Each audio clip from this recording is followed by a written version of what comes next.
देश में कोरोना संक्रमण के बेतहाशा बढ़ते हुए मामलों को देखते हुए सुप्रीम कोर्ट ने स्वतः संज्ञान लिया है और केंद्र और राज्य की सरकारों को फटकार लगाते हुए कहा है कि राष्ट्रीय आपातकाल जैसे हालात क्यों बनते जा रहे हैं। सुप्रीम कोर्ट की 3 सदस्यीय बेंच ने स्वतः संज्ञान लेते हुए इन तमाम मुद्दों पर बातचीत की है और जवाब तलब किया है। मुख्य न्यायाधीश जस्टिस एस ए बोबड़े और जस्टिस एल नागेश्वर राय और जस्टिस एस रविंदर भट्ट की पीठ ने सरकार से 4 से 5 बिंदुओं पर सवाल पूछा है और उनसे जवाब तलब किया है और ये कहा है कि देश में इस तरह के हालात क्यों बन रहे हैं, सरकारें इस पर अपनी सुविधाओं को स्मूथली क्यों नहीं चला पा रही हैं। फटकार लगाते उन्होंने ये कहा है कि जल्द से जल्द इन व्यवस्थाओं को दूर कर लिया जाना चाहिए और अलग अलग हाई कोर्ट में राज्य के अलग अलग हाई कोर्ट्स में सुनवाई होने की स्थिति में तमाम जो सरकार के जो नुमाइंदे, जो सरकारी एडवोकेट्स होते हैं, वो अपनी पक्ष रखने में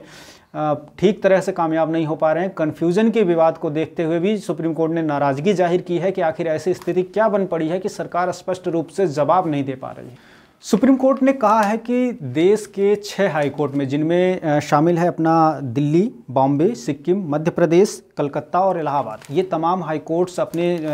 अधिकारों का, संवैधानिक अधिकारों का इस्तेमाल करते हुए राज्य सरकारों के संबंधित जो भी कार्य चल रहे हैं उन पर जवाब तलबी कर रही हैं, जो भी अनियमितताएँ हैं उसको लेकर के सुनवाई कर रही हैं। लेकिन तमाम भ्रम की स्थिति क्यों बनी हुई है, इसको लेकर के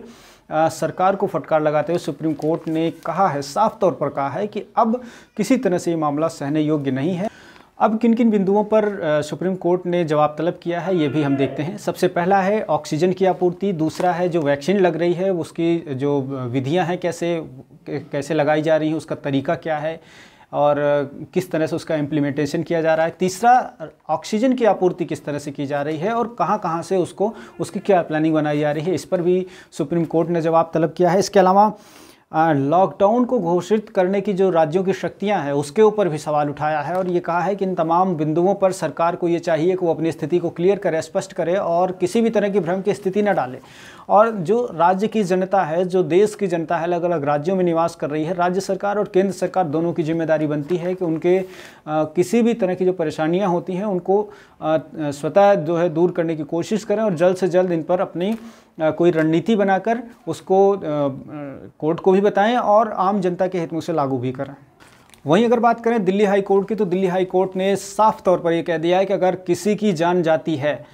राज्य में दिल्ली में किसी की जान जाती है तो उसके लिए सीधे तौर पर कानूनी कार्रवाई की जाएगी। किसी की जान जाएगी तो उस पर क्रिमिनल एक्ट के तहत, क्रिमिनल प्रोसीजर के तहत कार्रवाई की जाएगी और इसके लिए वो तमाम राज्य और प्रशासनिक अधिकारी दोनों दोषी होंगे और जिन लोगों को भी इसमें जांच पड़ताल में दोषी पाया जाएगा उनके ऊपर कड़ी से कड़ी कार्रवाई की जाने की बात की है हाई कोर्ट ने, दिल्ली हाई कोर्ट ने। और उन्होंने ये भी कहा है कि जिन लोगों की मौतें हो रही हैं उनकी जिम्मेदारी कौन लेगा, इसका भी जवाब केंद्र सरकार को अपने पास रखना चाहिए। जस्टिस विपिन सांधी और जस्टिस रेखा पल्ली ने कहा है कि हम सभी जानते हैं कि देश बिल्कुल भगवान भरोसे चल रहा है। ये हाई कोर्ट दिल्ली का अपना बयान है कि देश राम भरोसे चल रहा है और किस तरह से यहाँ पर व्यवस्थाएँ हैं, किस तरह की अव्यवस्थाएं हैं, दोनों को आम जनता से लेकर के सरकारें तक देख रही हैं। लेकिन किसी तरह का कोई ठोस कार्रवाई न किया जाना, ठोस कदम न उठाना, ये जाहिर करता है कि हमारे देश में अब जो पूरी व्यवस्थाएं हैं वो वाकई राम भरोसे चल रही हैं। देश में अगर कोरोना संक्रमितों की बात करें तो 3.5 लाख से ज़्यादा दूसरी वेव में संक्रमितों की संख्या हो चुकी है और ऐसे में हमें अब उन व्यवस्थाओं को लागू करना चाहिए, उन चीज़ों को लागू करना चाहिए जिनसे हम लोगों को राहत मिल सकती है, जिससे आम देश के वासियों को राहत मिल सकती है। लेकिन इसके बावजूद अगर किसी तरह की ठोस कार्रवाई नहीं हो रही तो उसके लिए जिम्मेदार आप भी होंगे, सरकार भी होगी और वो तमाम इस सिस्टम के अंग होंगे जो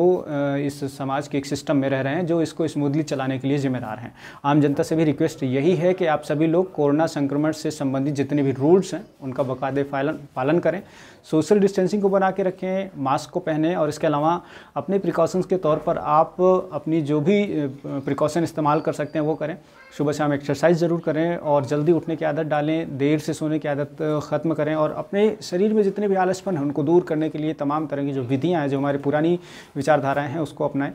सबसे ख़ास बात यह है कि अगर हमारे जो देश का युवा है वो